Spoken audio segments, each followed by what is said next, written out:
հայտնության կենտրոնում Հիսուս Քրիստոսն էր, եւ քանի որ արդեն առաքյալներից որևիցե մեկը կենթանի չէր, մահացած էին, Հովհաննեսն էր եւ եկեղեցին իրապես պատասխանը անկալելով, թե ինչ վիճակ այս հալածանքների բաների մեջ Աստված կարիք է գտնում, որպեսզի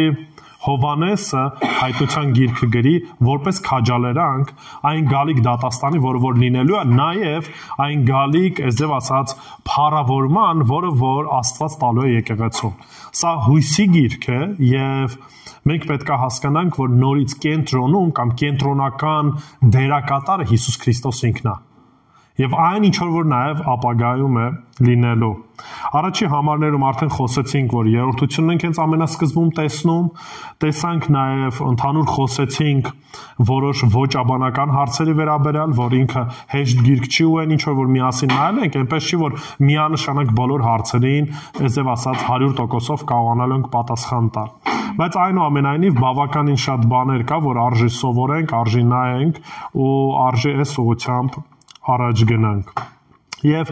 անցած անգամ ավելի կենտրոնացանք Հիսուս Քրիստոսի երկրորդ գալստյան մասին, որը որ վկայված է ոչ միայն հայտնության գրքում, այլև Հիսուս Քրիստոս ինքը դրա մասին ասեց, բոլոր համարյա առաքյալները դրա մասին երբ որ գրում են խոսեցին, Պողոս առաքյալն խոսե դրա մասին, Պետրոս առաքյալն խոսե դրա մասին, անցած անգամ նույնիսկ այդ հատվածը խոսեցինք, որ ժամանակա լինելու որ մարդիկ ասելու են ուրա Հիսուսի գալուստը ինչու է ուշանում եւ այլն, բայց այդ ամեն ինչը գալու է պատահական։ Եվ նաեւ խոսեցինք այդ սպասողական վիճակի մասին, որ մենք որպես քրիստոնյաներ անընդհատ ինչ պետք է անենք, այդ սպասողական վիճակի մեջ պետք է լինենք։ Մեզ համար, երբ որ ասում ենք Տերը շուտով պետք է գա կամ Տերը շուտով գալու է, ոչ թե մի բան է, որ ես զուտ ասում եմ ու մտքից մեջ չեմ պատկերացնում, որ ասենք, չգիտեմ, լավ դե մի 100 տարի հետո է գալու, մեկը ինձ հետ չի վերաբերվում այս կոմենկом, այլ կարա գա ցանկացած պահին, ու ես ցանկացած պահին պետք է ինչ լինեմ,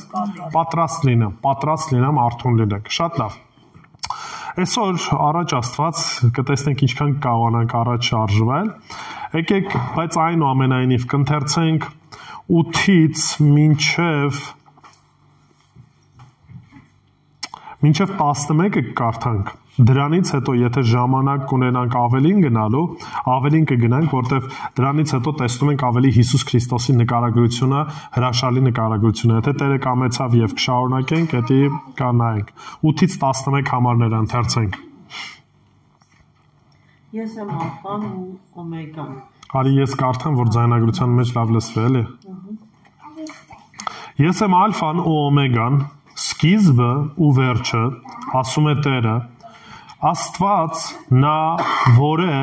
որ էր եւ որ գալու է ամենակալը։ Ես Հովհաննեսս ձեր եղբայրը Հիսուսով ընկերակիցը նեղության, արքայության եւ համբերության Աստծո խոսքի եւ Հիսուս Քրիստոսի վկայության համար եղա Պատմոս կոչված կղզում։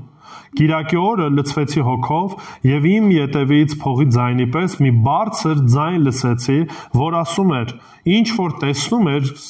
գրիր գրքում եւ ուղարկիր Եփեսոսում, Զմյուրնիայում, Պերգամոնում, Թիվատիրայում, Սարդիսում, Ֆիլադելֆիայում եւ Լաուդիկիում գտնվող 7 եկեղեցիներին։ Շատ լավ։ Եթե կհիշեք 7-րդ համարում Հովհաննեսը վերջանում է հետևյալ խոսքերով, որ Տեր սպասում ենք, այո, արի եւ այսպես ասած բոլոր ակնկալում են կամ բոլոր քրիստոնյաները սպասում են, որպեսզի Հիսուս Քրիստոսը գա։ Եվ արդեն 8-րդ համարի մեջ տեսնում ենք նկարագրությունը Քրիստոս ինչպես է ինքն իրեն ներկայացնում։ Ասում է. ես եմ ալֆան ու օմեգան։ Ընդհանրապես ալֆան ու օմեգան ինքը նաև հետո բացատրությունն է տալիս, սկիզբը եւ վերջը, բայց ալֆան եւ օմեգան, եթե ուսումնասիրեք հունարեն լեզուն կտեսնենք, որ այ բնարանի առաջի եւ վերջի տառն է, այսինքն ալֆայով սկսվում է, օմեգայով ավարտվում է։ Եվ նույնիսկ տեսնում ենք այս պարագայում նույնպես, որ ասում է սկիզբն է վերջն է, բայց հետաքրքիր է, որ էլի այս տառերի, այսպես ասած տառերի օգտագործումը Եվս մեկ խորհրդանիշ ունի։ Առհասարակ տառերը ինչի համար ենք մենք օգտագործում։ Բառեր կազմելու կամ փոխանցելու, խոսելու, գիտության մասին է, չէ՞ վերաբերվում։ Այս պարագայում նույնպես Հիսուս Քրիստոս ինքը ներկայացնում է կամ ասում է, որ ինքն է սկիզբը ու վերջը, եւ ինքն է, որ ունի ողջ գիտությունը։ ամբողջ գիտությունը իր մեջ է, իրանով է պարփակված։ Եվ Հակոբոսը, եթե կհիշեք, ասում է, որ ամեն լավ բան ումից է գալիս, Աստծուց է գալիս։ Ցանկացած գիտություն։ Հիմա դե դուք կարող ասեք, բայց այդ գիտությունը վատի համարել է եւ այլն, միանշանակ։ Ես միշտ այս արտահայտությունն եմ ասում։ Դանակը լավ բան է, թե վատ բան է։ Չէ, ես կասեմ նեյտրալ է այն առումով, որ կախված է ոնց ենք մենք օգտագործելու, ճիշտ է։ Դրա համար ինքը ոչ վատ է, ոչ էլ լավ է։ Եթե լավ բանի համար ես օգտագործում, միանշանակ լավ է։ Եվ Տերը այն գիտությունը, որ տալիս է լավ բանի համար։ Չնայած որ այս մեղավոր աշխարհում հիմա բժշկությունն է զարգանում, այս ամեն ինչ նորից Աստծուց ենք մենք այդ ամեն ինչը ստանում։ Բժշկությունը, ցանկացած գիտական բաներ, բայց հետաքրքիր է։ Գիտությունը գալիս է Աստծուց, բայց գիտությունը ամեն կերպով ինչ է փորձում անի։ Պնդի, որ Աստված չկա։ Ու Հռոմեացիս նամակն եմ հիշում, որ առաջի գլխում ասում է մարդիկ ճշմարտությունը ճանաչելով կամ Աստծուն տեսնելով իրեն վայել կերպով իրեն չերկրպագեցին։ Եվ դրա համար Տերը թույլ տվեց, որ իրենց ունայնության մեջ իրանց սրտի ուզածն անեն, ու այդ ամեն ինչով էլ ավելի խորացան։ Սկիզբը ու վերջը, հետո ասում է Տեր Աստված, նա որ էր եւ որ գալու է ամենակալը։ Գիշեք մենք արդեն իսկ այս տերմինաբանության մասին խոսեցինք, որ էր եւ որ գալու է։ Ինչն է խորհրդանշում։ Եվ ապագան, այսինքն մեծ հաշվով հավիտենականությունը, որ ինքն է, որ իր ձեռքերի մեջ է պահում ողջ ժամանակն ու ժամանակագրությունը։ Հիմա նույն բանը չեմ ուզում կրկնեմ, անցած անգամ բավականին խոսեցինք, որ Աստված ինքը ժամանակից դուրս է, ինչու, որովհետև ինքն է այդ ժամանակը ստեղծել։ Բայց ժամանակից դուրս լինել չի նշանակում իներտ վիճակում գտնվել, ինչի նկատի ունեմ։ Երբ որ մենք ինչ-որ մի բան անում ենք ժամանակի մեջ, Աստված էլ արձագանքում է հենց այդ ժամանակի մեջ։ Աստծո մոտ պատահականություն չի լինում, Աստված ամեն բան գիտի, ինչպես է լինելու, ինչ է լինելու, ինքն է այդ ամեն ինչը ծրագրել, բայց մի հատ հարց է առաջանում։ Եթե Աստված կատարելապես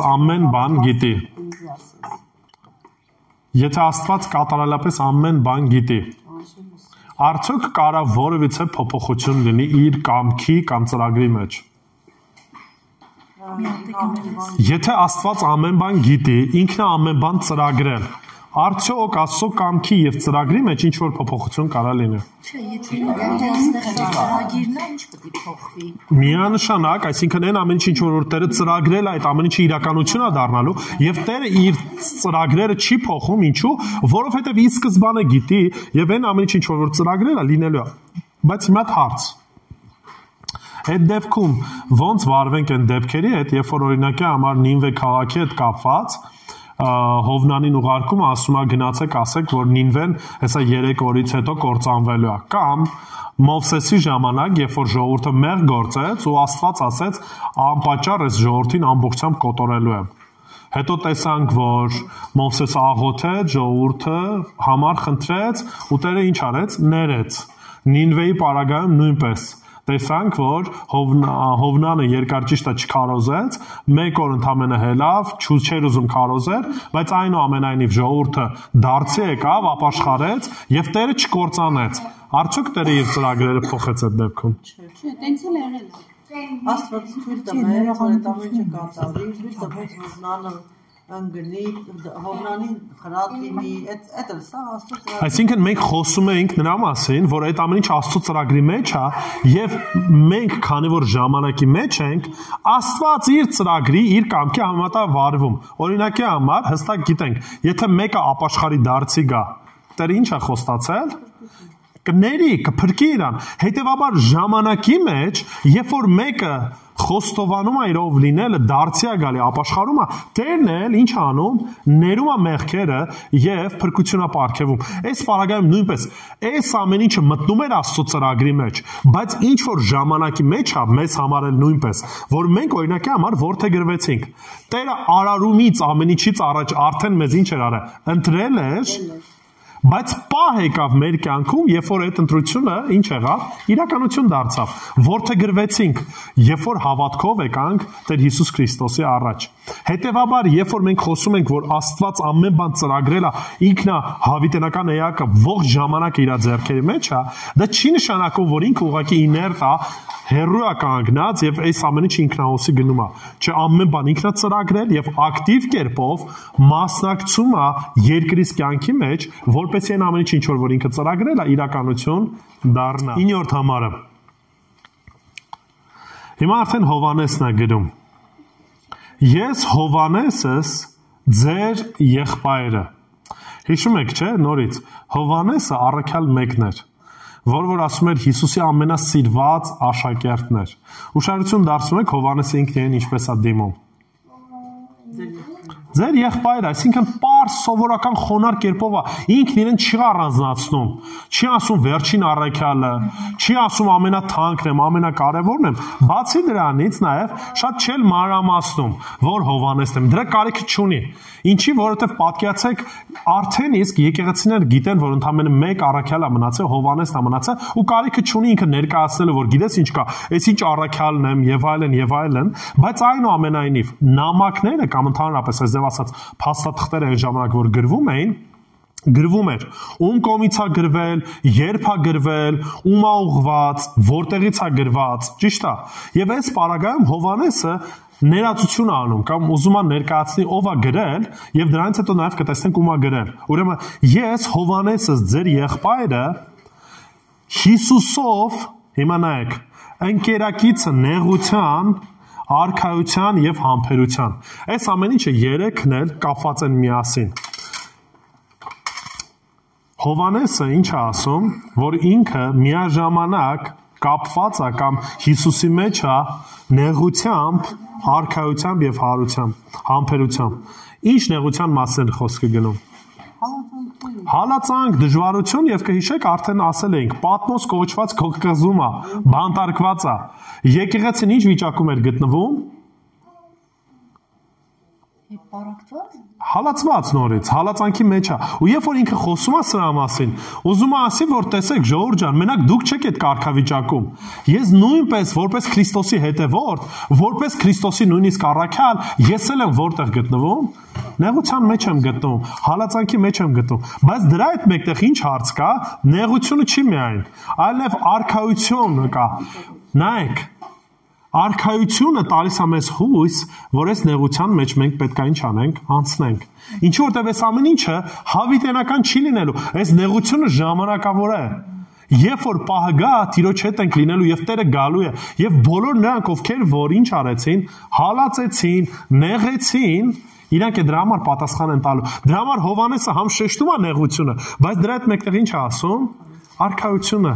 որ մի մոռացեք այն հույսը, որ մենք կապել ենք ում հետ, Տեր Հիսուս Քրիստոսի ու նրա գալստյան հետ։ Ու այս ամեն ինչը ինչով որ անցնում ենք, ժամանակավոր է։ Այս ամեն ինչը ժամանակավոր է։ Բայց որպեսզի այդ արքայությանը հասնենք, ինչի կարիք ունենք, երրորդը գրած է։ Համբերության, համբերելու կարիք ունենք։ Հիմա նեղության մեջ ենք, բայց քանի որ արքայությունը կա, քանի որ մեր հույսը կա, ի վիճակի ենք ինչ անելու, համբերելու։ Որտեվ եթե մարդ հույս չունի, ինչ էլ ուզում եք անեք, այդ մարդը այլևս չի կարողանա քայլի։ Առհասարակ միշտ իմացեք, կոտրվում է մարդը այն ժամանակ, երբ որ հույս չունի։ Եթե մարդը հույս ունի, հստակ հույս ունի, հավատ ունի, ինչ վիճակում էլ որ գտնվի, այդ հույսից հետ չի կանգնելու։ Ու Հակոբոսն էլ նույնպես սրա մասին է ասում է ամենավերջում, եւ հույսը ամոթով չի թողնում։ Ինչի որտեղ այդ հույս ունենք Տիրոջ նկատմամբ ու վստահ ենք 100%-անոց, որ Տեր Հիսուս Քրիստոս գալու է։ Արդեն սրա մասին խոսել ենք, ճիշտ է։ Թե Պողոս առաքյալը այդ վստահությունն ուներ 100%-ով, որ Հիսուս գալու է, թե Հովանես այդ վստահությունն ուներ ու ասում էր, սպասում ենք ցանկացած պահին պետքա գա։ Ու միշտ ուշադրություն դարձեք, առաքյալների կյանքում ընդհանրապես հարությունը դարձավ այն հույսի նշաններից մեկը, որտեղ երբ որ տեսան, որ Հիսուս հաղթեց մահը, նա նշանակում այն ամեն ինչ որ Հիսուսն ասել էր, ինչա, իրականություն է, ճշմարտություն է։ Դրա համար Հովանեսը շեշտում է այս բաները, որ նեղության, արքայության եւ համբերության Աստծո խոսքի եւ Հիսուս Քրիստոսի վկայության համար եղա Պատմոս կոչված կղզում։ Երբ որ հիմա ինքը ասում է Պատմոս կոչված կղզում, մարդիկ այն ժամանակ շատ լավ հասկանում էին, չէ՞, Պատմոսը ինչ տեղ է։ Գիտեին, ինչի մասն էր խոսքը գնում, բանտարկության մասին։ Բայց որպեսի չէ, քրիստոնյաների մասին չէր խոսքը գնում։ Ցանկացած անօրեն մեկը, որ ինչ որ հանցանք էր գործում, դե բանտարկվում էին։ Պատմոսը փոքրիկ տարածք է, այսինքն պատկերացրեք ողջ այդ կղզի երկարությունը 16 կիլոմետր է, իսկ լայնությունը 8-ից 10 կիլոմետր է, այսինքն ինքը սենց կիսակլորոտ մի հատ ընդամենը փոքրիկ կղզյակ է։ Նշի, որ եսի ինչ մեծ է, քաղաքներ չկա, հարմարություններ չկա, այն ունդեղ ուղակի ուղարկում էին բանտարկել։ Այսինքն երբ որ մարդիկ լսում էին, որ կամ երբ որ կարդում են, որ Հովհաննեսը գտնվում է բանտում, Հովհաննեսը կարիք ունի նաև ինչ անելու, բացատրելու, թե ինչի համար է բանտում գտնվում, որպեսզի ավելորդ հարցեր չառաջանա։ Կարող է մարդը հանցագործություն է գործել, կամ ուրիշ ինչ-որ բանի պատճառով է այդ բանտում գտնվում, դրա համար ինչ է ասում, ինչի համար է ինքը, Աստծո խոսքի եւ Հիսուս Քրիստոսի վկայության համար եմ ստե։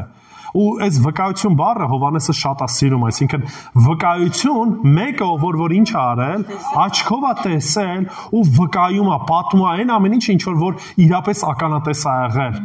Դրա համար մեկ-մեկ որ Եհովայի վկաները իրանց ներկայացնում են որպես Եհովայի վկա, իրանք վկա չեն, Եհովայի վկաները վկա չեն։ Մենք ենք վկա Տիրոջ գործի մեր կյանքում։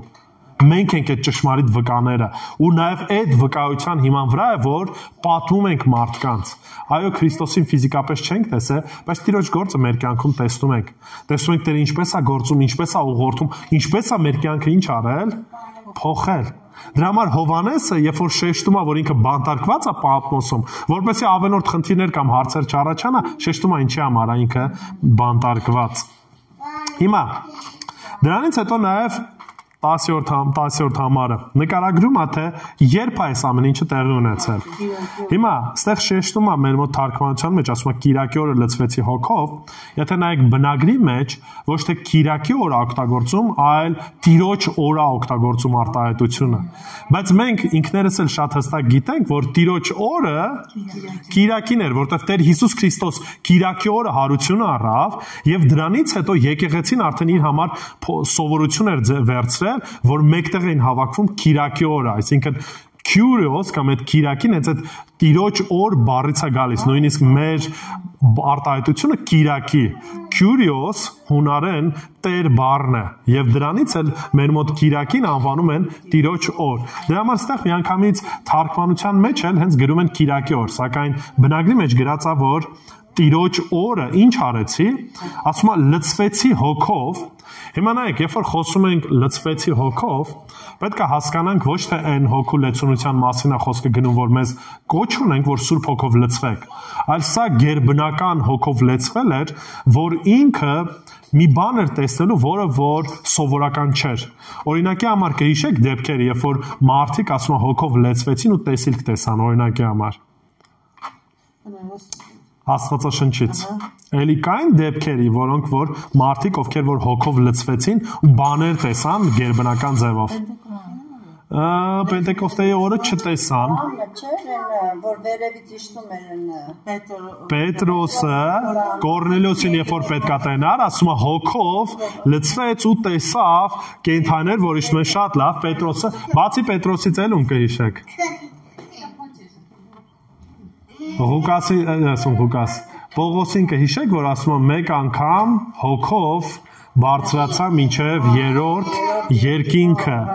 Բացի դրանից նաև կհիշեք ամենասկիզբը Հիսուսի հետ ոնց հանդիպում ունեցավ։ Նորից հոգով տեսնում էր ինքը, բայց կողքինները չէին տեսնում։ Մարգարեների մեջ նույնպես շատ օրինակներ ենք տեսնում, որ գերբնական ձևով Տերը բաներ ցույց տալիս։ Մարգարեներին ուղղակի հոգով գնում էին, բաներ էին տեսնում, որը որ իրանց կողքը չէր։ թե Դանիելն ենք տեսնում, որ հոգով լցվեց շատ բաներ տեսավ։ Այսինքն այս փորձառությունը գերբնական ինչ-որ մի փորձառություն է ու ամեն օրվա բան չէր։ Չէ, Սուրբ Հոգու մասին, բայց այն լեցունության մասին չի, որը որ մենք կանչված ենք։ Ինչպես որ ասում է, լցվեք հոգով, այլ ոչ թե գինով, կհիշեք այդ հատվածը։ Ստեղ յուրօրինակ հոգու լեցունություն էր, որի շրջանակում Տերը Հովհաննեսին բաներ ցույց տալու, որը որ արդեն իսկ մնացած առաքյալների եւ աշակերտների մոտ արդեն իսկ տեսել էինք։ Եվ ասում է, եւ իմ ետևից փողի ձայնի պես մի բարձր ձայն լսեցի։ Փողի ձայնը ընդհանրապես կհիշեք ինչի համար էր։ Հնչվում էր բարձրաձայն պատերազմի կամ թագավորի գալու ու ինքը ցածր ձայն չէր։ Չգիտեմ տեսել եք թե չէ, սենց մի քիչ սենց մեծ բաներով կա, սենց որ շատ ուժեղ ձայն է գալի։ Այսինքն այն ձայնը, որ ինքը լսում է, Հովհաննեսը փորձում է նկարագրի, որ շատ խրող, շատ հզոր ձայն էր։ Օրինակի համար վստահ եմ Սուսիկը կիմանա, դուք էլ եք տեսել։ Կան մարդիկ, ովքեր որ շատ հզոր ձայն ունեն, մանավանդ ասենք օպերային երգիչները բաները ու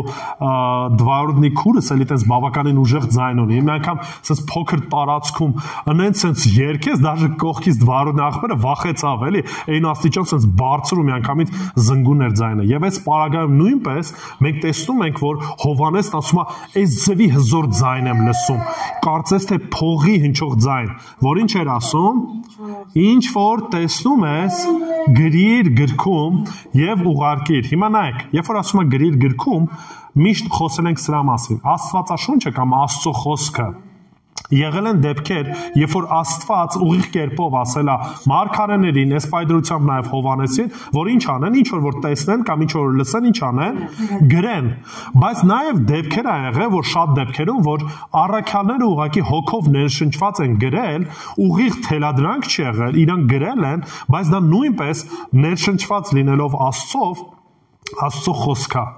Բայց այս պարագայում ուղիղ հրանգ ենք տեսնում ու ուղիղ կոչ ենք տեսնում։ Այն ինչ որ տեսնելու ես, այն ինչ որ լսելու ես, ինչ արա, գրի առ այս գրքում։ Եթե Աստվածը հա իրան ձայնը Հիսուսն է, այո, Հիսուսի ձայնն է։ Հիմա նայեք։ Դրանից հետո մենք տեսնում ենք եկեղեցիները։ Բայց ինչ կդեխանց Հիսուսն է։ Հեսա շարունակության մեջ կտեսնես, որտեվ Հիսուսի հստակ նկարագրությունն ենք տեսնում։ Հիմա նայեք, տեսնում ենք, ասում է ուղարկիր Եփեսոսում, Զմյուրնայում, Պերգամոնում, Թիվատիրայում, Սարդիսում, Ֆիլադելֆիայում եւ Լաոդիկեում գտնվող 7 եկեղեցիներին։ Ուզում եմ մի ձեր ուշադրությունը ստեղ դարձնեք այս քարտեզի վրա։ Նայեք, սա Թուրքիայի ժամանակակից մեր տարածքն է։ Եվ այս եկեղեցիները գտնվում են այս հատվածում։ Պատմոսը տեսնում եք այստեղ է, Պատմոս կղզին։ Եվ երբ որ նայում ենք այս հատվածին, հերթականությունը նույնպես կապված է նրան, հիմա հերթականությունը կարդացեք, ամենաառաջինը ո՞րն է։ Պերգամոն։ Չէ։ Եփեսոսը, նայեք, Պատմոսից առաջի կետը Եփեսոսն է, հետո Պերգամոն, հետո Թիվատիրա, Սարդիս, Ֆիլադելֆիա, Լաոդիկե։ Ինչի համար եմ սա ձեզ ցույց տալի, որպեսզի դուք հստակ հասկանաք, որ սա կոնկրետ եկեղեցիներ էին, կոնկրետ տարածքում գտնվող, կոնկրետ ժամանակի ու կոնկրետ հովիվներին ուղարկված։ Այսինքն սա ինչ որ վերացական եկեղեցիների թիվ չէր, որտեղ շատերը կան, ասում են, այս 7 եկեղեցիները զուտ ընդհանրապես ընդհանրական եկեղեցի են։ Սա կոնկրետ եկեղեցիներին չի ուղղված, այլ բոլոր եկեղեցիներին է ուղղված։ Այնինչ երբ որ նույնիսկ քարտեզին եք տեսնում, քարտեզի մեջ նույնիսկ հասկանում եք տրամաբանությունը։ Ինչի է Պողոս առաքյալն ասում, Պողոսը, Հովհաննեսը, այս հերթականությունը դնում։ Ինչի, որտեվ այն մեկը, որ Հովհաննեսից այդ նամակը վերցնելու էր, հերթով այս եկեղեցիներն էր տանելու։ Այս տարածքում բավականին շատ եկեղեցիներ կային։ Ուղղակի Տերը ընտրում այն կենտրոնական եկեղեցիները, որոնք որ հստակ պետքա խոսք ուղղվեր։ Խոսքի առումով դեռևս նայելու ենք, բայց նորից այս քարտեզը շատ հստակ եւս մեկ անգամ մեզ հստակ ցույց է տալի, որ հայտնությունը կոնկրետ այս պարագայում գրվել էր կոնկրետ եկեղեցիներին, կոնկրետ իրավիճակում քաջալերով։ Բայց սա չի նշանակում, որ օրինակի համար մենք դրանի հետ որևիցե կապ չունենք, չէ։ Ուղիղ սա մեզ չի վերաբերվում, բայց ընդհանուր առմամբ մենք սրանից վերցելու ենք այս սկզբունքները, որով որ նաեւ մենք ենք առաջնորդվելով։ շատ բաներ կասվածաշնչում։ Հա, միանշանակ, ուզում եմ ասեմ, որ ուղիղ մեր համար գրած չի։ Խեմ սա ձեզ շեշտում, Ժողովուրդ ջան, որովհետև կտեսնեք շատ շատերը ինչ են անում, վերցնում են ուղղակի խոսքը առանց կոնտեքստը հաշվի առնելու եւ ուղիղ ձևով օգտագործում են մեր համար։ Օրինակի համար կվերցնեն 5 տականից հատվածներ, որոնք որ վերաբերվում են օրինակի համար Երուսաղեմին կամ հրյաներին, ու կվերցնեն ուղիղ փորձում են կիրառեն մեր համար, որը որ նորմալ չի, այսինքն մենք չենք կարա զուտ առանց կոնտեքստը հաշվի առնելու մի բան վերցնենք եւ առանց կիրառության, առանց հասկանալու սկզբունքը ուղիղ ձևով մեր վրա կիրառենք։ Շատ լավ։ Ուրեմն տեսանք հերթական այդ եկեղեցիների շրջանակը եւ հիմա նայենք հետեւյալը։ Ասում է ես 18 համարը շրջվեցի տեսնելու 12 Հայտնություն 1:12 Ասում է ես շրջվեցի տեսնելու թե ում ձայնն է ինձ հետ խոսում եւ երբ շրջվեցի 7 ոսկե ճրագակալներ տեսա Հիմա նայեք, այս ճրագակալները, հելի, կարող ենք ասենք տեսնես այդ ինչ է եւ այլն, որոշ բաներ կա, որ Աստծո խոսքի մեջ շատ հստակ ներկայացվում է, թե ինչի նկատի ունի։ Որոշ բաներ էլ կան, որ մենք չգիտենք թե ինչ է։ Այս պարագայում 7 ճրագակալների մասին այս հատվածի վերջում նկարագրվում է կամ բացատրվում է, որ 7 ճրագակալները դրանք 7 եկեղեցիներն են։ Ասում է իսկ 7 ճրագակալների մեջտեղում մարդու որդուն նման մեկին։ Հիմա կհիշեք մարդու որդու նման մեկին։ Մարդու որդին ում ենք հիշեցնում կամ ում է մեզ հիշեցնում։ Հիսուս Քրիստոսին որտեղից գիտենք, որ Հիսուս Քրիստոսի մասն է խոսքը գնում։ Չէ, ես օգտագործում եմ կոնկրետ տերմինը, ասում է Մարդու որդու 7 ճրագակալների մեջտեղում մարդու որդու նման մեկին տեսա։ Հոգին, հա, հոգով։ Չէ։ Այս տերմինը ձեզ պետքա լավ ծանոթ լինի։ Հիսուսը որ կերպարանքով եկավ մարդու։ Այո, Հիսուս ինքը մարդու կերպարանքով եկավ, բայց ավետարանների մեջ չեք հիշում, որ Հիսուս Քրիստոս ինքը իր մասին տենց էր խոսում։ Ասում է, բայց պետքա որ մարդու որդին գա, չարչարվի եւ այլն, այսինքն Հիսուս Քրիստոս ինքն իր նկատմամբ շատ դեպքերում հենց խոսում էր այս տերմինաբանությամբ. մարդու որդի։ Այո, դա ցույց էր տալի եւ բացատրում էր, որ Հիսուս պետքա մարմին առնի, մարդ անալու է, բայց եւս մեկ ուրիշ կարեւոր բան կար։ Հիշում եք ասի, որ հայտնության գիրքը, որ գրքի հետ է շատ ուղիղ կապված։ 5 տակարանի հետ է կապված։ Մարդու որդի տերմինը առաջին անգամ մենք հանդիպում ենք Դանիելի մարգարեության մեջ։ Բացեք Դանիելի մարգարեություն 5 տակարան։ Դանիելի մարգարեություն 7-րդ գլուխ Դու ել բան չտես կարին է տատիկ կջղայնանա տատիկան։ Որը միատիկաներից կասի։ Դանիելի մարգարեություն 7-րդ գլուխ 9-րդ համարից կկարդանք, ասեմ, որ հայտնության շրջանակում Դանիելի մարգարեությանը, Եզեկիելի մարգարեությանը շատ են կանրադառնալու, որտեղ շատ ուղիղ կապված է։ Բացեցիք Դանիել Չէ, թագավորություն չի, Դանիելի մարգարեություն։ Դանիել 7 9-րդ համարից։ Բացել եք։ Նայեք, հիմա շատ չեմ մանրանալու, բայց հիմնական ուզում եմ այդ տերմինին ուշադրություն կդարձնենք։ Մինչ նայում էի, գահեր տեղադրվեցին եւ հինավուրցը բազմեց։ Հինավուրցը նկատի ունի Աստծո մասին։ Նրա հագուստը ձյամպես սպիտակ էր, իսկ նրա գլխի մազը մաքուր բրդի պես։ Նրա գահը կրակի բոց էր, նրա անիվները վառված կրակ։ Հեսա երբ որ սկսենք մի փոքր Հիսուսի նկարագրությունը տանք հայտնության գրքի մեջ, որոշ բաներ կտեսնեք այս նմանություններին։ 10-րդ համարը կրակի մի գետ էր հոսում եւ գնում էր նրա առջևից։ Հազարներ էին ծառայում նրան եւ բյուրավորներ կանգնած էին նրա առաջ։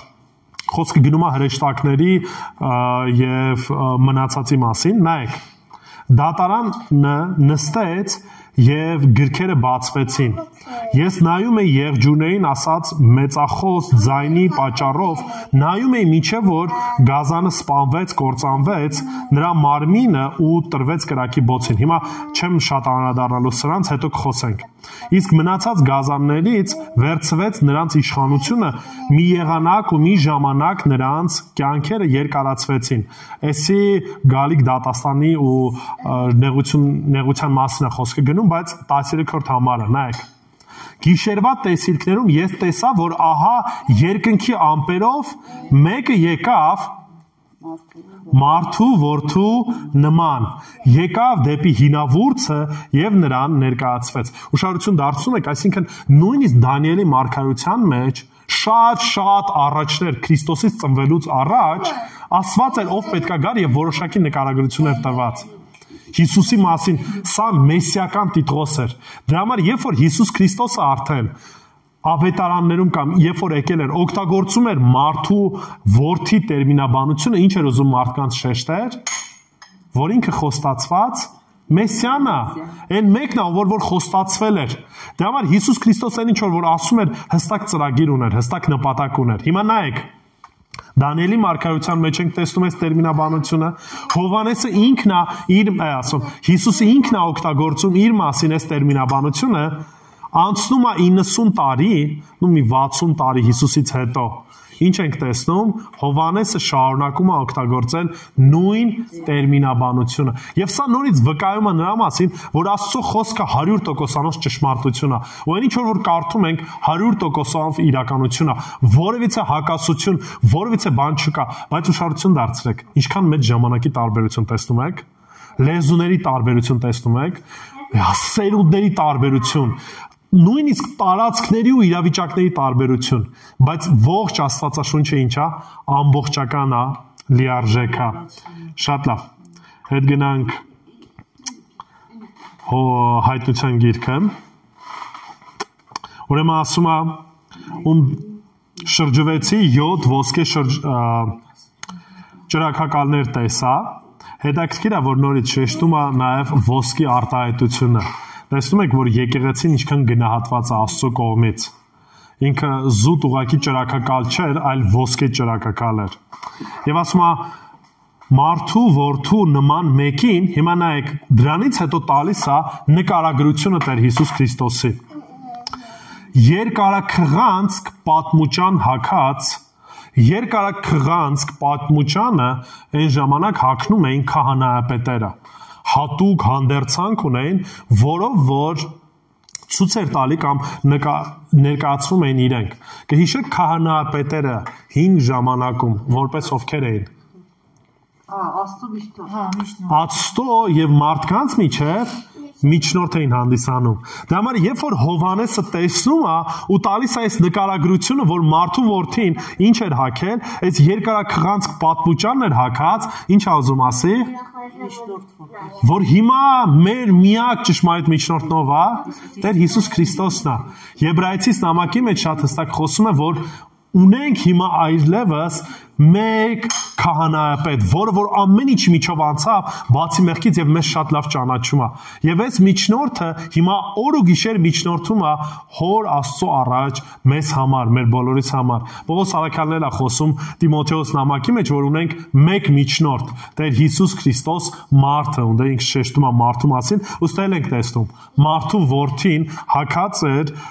երկարաքղանցք պատմուճան, կրծքին ոսկի գոտի կապած, ընդհանրապես ոսկի գոտի ովքեր էին կապում։ Թագավորները, նորից ցույց է տալի, որ ինքը համ քահանայապետ էր, համ նաև թագավոր էր, որտեղ ինքը իր գահին է բազմած։ Կհիշեք Հիսուս Քրիստոս, երբ որ ծնվեց, մոգերը ինչ նվերներ բերեցին։ Զմուրս, կնդրուկ եւ ոսկի։ Նորից այս զմուրսն ու կնդրուկը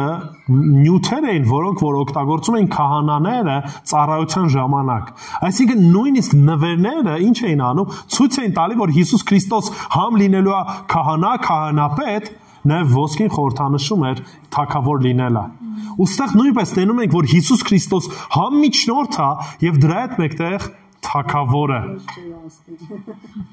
Շարունակենք, ասում են նրա գլուխը եւ մազերը սպիտակ էին ինչպես բուրդը եւ ճերմակ ինչպես ձյունը։ Կհիշեք Դանիելի մարգարեության մեջ Աստծո նկարագրությունը նորից սրա մեջ էր տալիս։ Երբ որ խոսում ենք նորից սրբության մասին, կատարյալ սրբություն, կատարյալ լույս, ու նույնիսկ փորձում է բացատրի, ասում է ինչպես բուրդը եւ ճերմակ ինչպես ձյունը, այսինքն ամենասպիտակ բանը, ամենալուսավոր բանը, որ կարող պատկերացնել։ Սպիտակ գույնը ինչի է խորհրդանշում։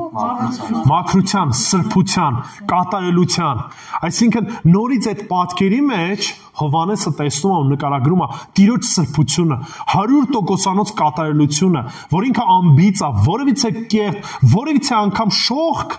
չկա։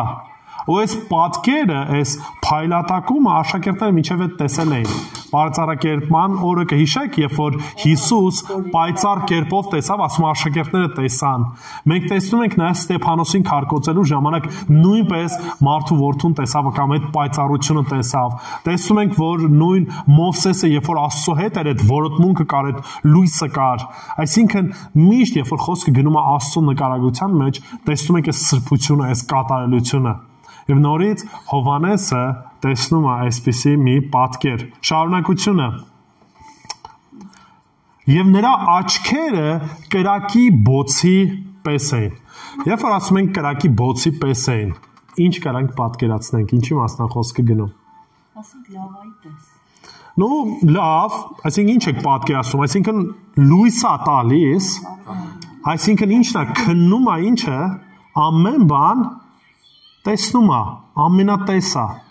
Այսինքն իր, երբ որ նկարագրում է աչքերը, որ ասում է կրակի պես էին, այսինքն լուսավոր էին։ Մենք էլ ենք, չէ՞ մեկ ասում sense մարդկա աչքերը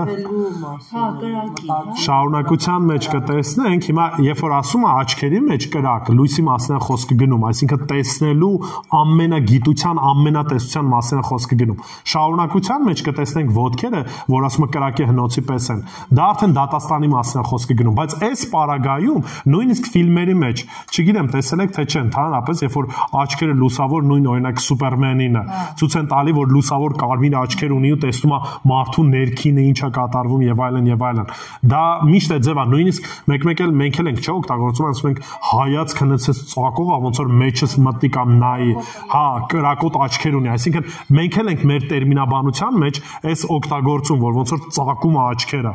Եվ այս պարագայում նույնպես ցույց է տալի որ Տերը ամեն բան տեսնում է, ամեն բան գիտի, իր աչքի վրայից որևիցե բան չի վրիպելու։ Նրա ոտքերը նման էին հնոցի մեջ շիկացած պղնձի։ Նորից շիկացած կամ կրակ բանը տաք երկաթը տեսել եք, ինչա կարմիրա չէ ինքը լույս արձակում, շիկացած կրակի պես էր։ Այսինքն, երբ որ խոսում ենք ընդհանրապես ոտքերի մասին եւ այդ ոտքերը ցույց է տալի, որ կրակոտ են, շիկացած են, միշտ խորհրդապատկերն է դատաստանի։ Միշտ խոսում է, որ երբ որ Տեր Հիսուս Քրիստոս գա իր ոտքերով ջախջախելու է անիրավներին, ու նույնիսկ ասում է, որ եկեղեցին նույնպես մասնակցելու է, ու նկարագրություն կա, հիմա չեմ ուզում կարդամ ժամանակը խնալու մասին, ասում է, որ այնքան է տրորվելու այս անհավատների մարմինը, որ ասում է գետերը արյունա լինելու։ Այսինքն այս ձևի նկարագրություն է տալի։ Եվ երբ որ խոսքը գնում է Տեր Հիսուս Քրիստոսի մասին, արդեն գային բազմած, եւ տեսնում ենք, որ իր ոտքերը այդ հնոցի կրակի պես շիկացած որպես մետաղներ են, ցույց է տալի, որ Հիսուսի երկրորդ գալուստը կամ Հիսուսի այս պայդրությամբ կարգավիճակը այն չի լինել, որ ինքը գալու է խաչվելու։ Ինքը գալու է որպես դատավոր, որպես մեկը, որ արդեն իսկ որպես թույլ մարդ չի գալիս, այլ գալիս է մեկը, որ իշխանություն ունի դատելու եւ այդ իշխանությունը ինքը օգտագործելու է, ինքը դատելու է։ Եվ շարունակությունը ասում է, իսկ նրա ձայնը առատահոս ջրերի ձայնի նման։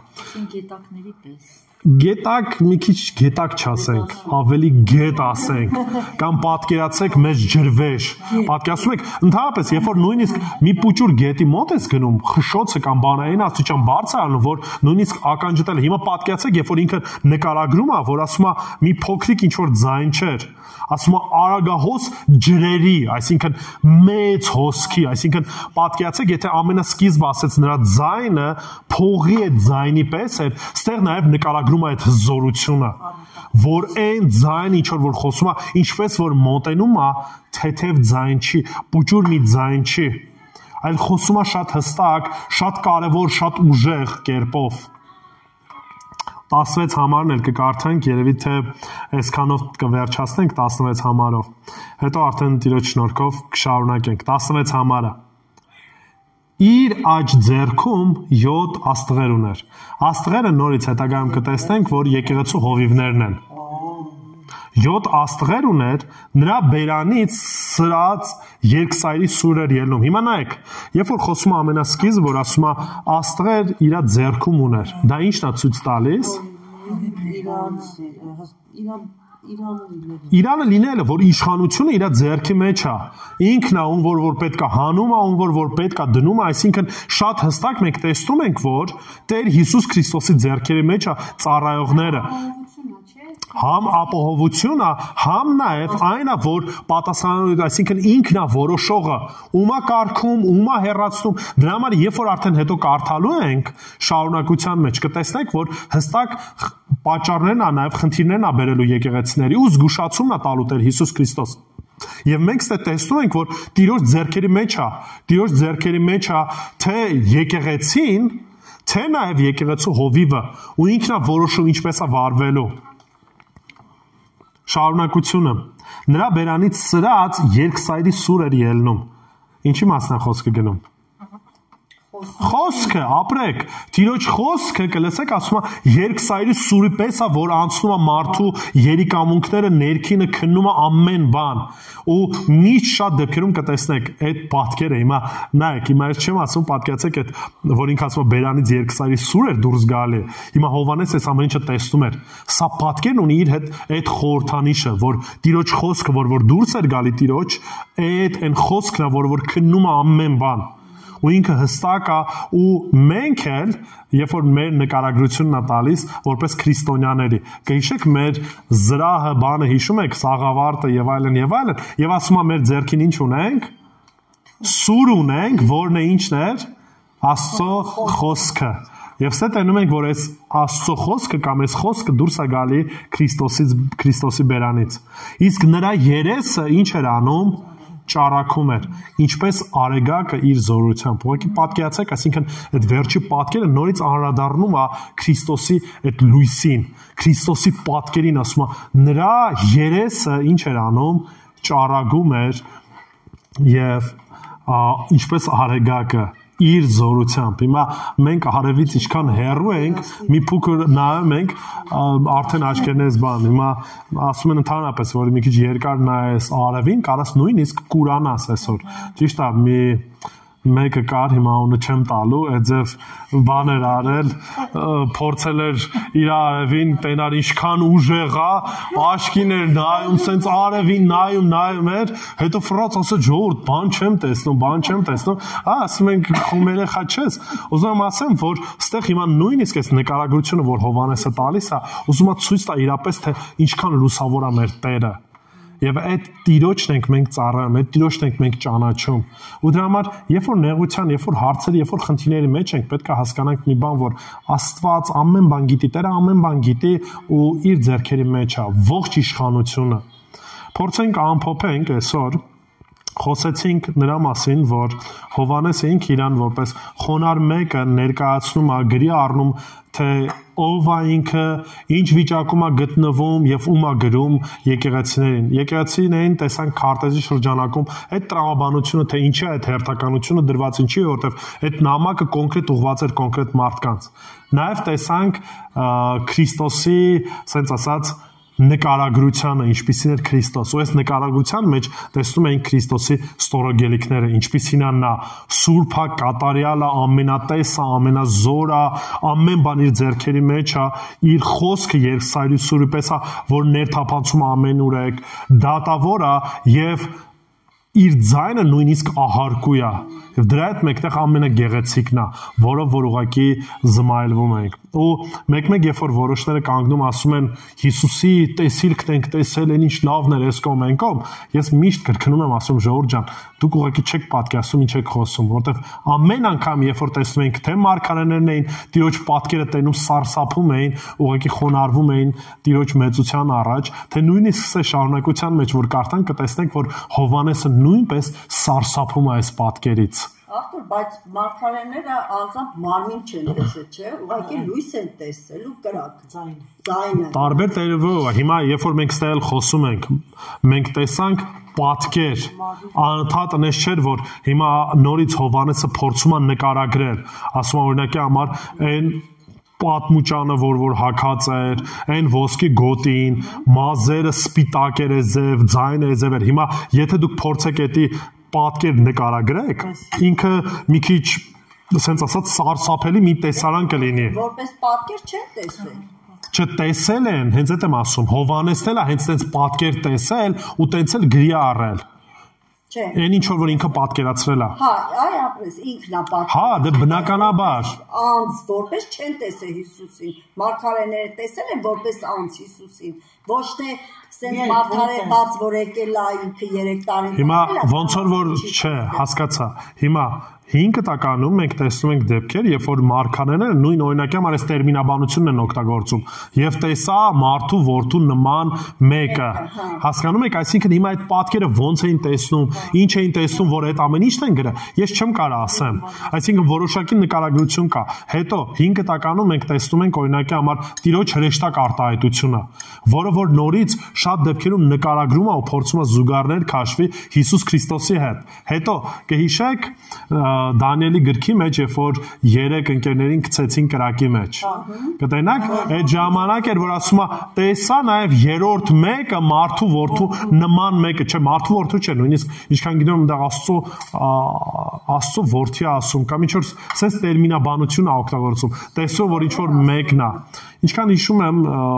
Նաբուգոդոնոսորն, ինչքան հիշում եմ, հիմա չեմ հիշում այդ բաներից, թագավորներից մեկն էր, որ հնոցներ գցե, չէ կամ դարերն էր, չեմ հիշում, պետք է նայեմ, որ հստակ ասեմ։ Ուղղակի ուզում եմ ասեմ, որ որոշակի sense պատկերներ այն ժամանակ էլ են տեսել, մարգարեները փորձել են ինչ-որ կերպով իրանց խոսքերով նկարագրել։ Եվ հիմա նայեք,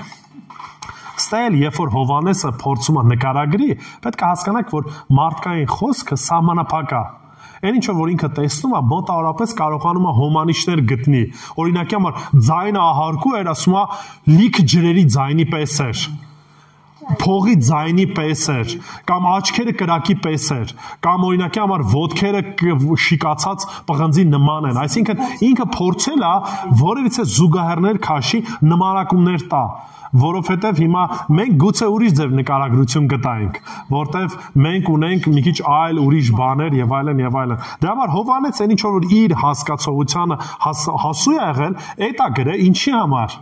որտեվ այդ ժամանակվա մարդիկ պետք է կարդային, որտեվ եթե օրինակի համար գրեր, չգիտեմ, մազերը եսի սպիտակ էր ու անենց մի տերմինաբանություն օգտագործել, օրինակ թղթի պես։ Հիմա թուղթը բավականին սպիտակ է, բուրդը այդքան սպիտակ չի, չնայած կա բուրդ, որը որ բավականին սպիտակ է, կամ ձյունն էլ որոշ առումով համ սպիտակ է, համ էլ այդքան սպիտակությունը չունի։ Մենք հիմա արդեն պատկերացնում ենք, որ Հովհաննեսի ամենասպիտակ պատկերացած բանը այդ ժամանակ էդի բուրդն էր, մեկ է ձյունն էր։ Դրա համար ինքը այդ է նկարագրում, այդ է առաջ բերում։ Կամ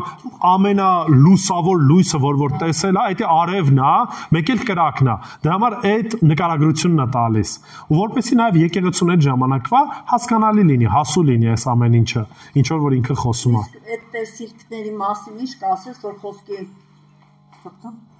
Ուզում եք եկեք սենց անեք, եկեք աղոթեն վերջացնեմ, դրանից հետո հարցերը տվեք, ավելի ազատ կերպով կքննարկենք, համ էլ չայել կխմենք։ Աղոթենք։ Տեր Աստված իրապես փառք ենք քեզ տալիս քո խոսքիդ համար եւ այս գեղեցիկ նկարագրությանդ համար։ Դու իրապես փառավոր ես եւ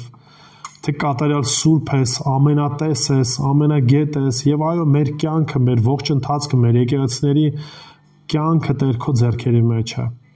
Աղոթում եմ Տեր, որ իրապես օգնես, որ քեզ այդպեսին ճանաչենք ու խոնարհվենք քո մեծության առաջ, որտեվ քո նման մեկը չկա ու չի կարող լինել, Տեր։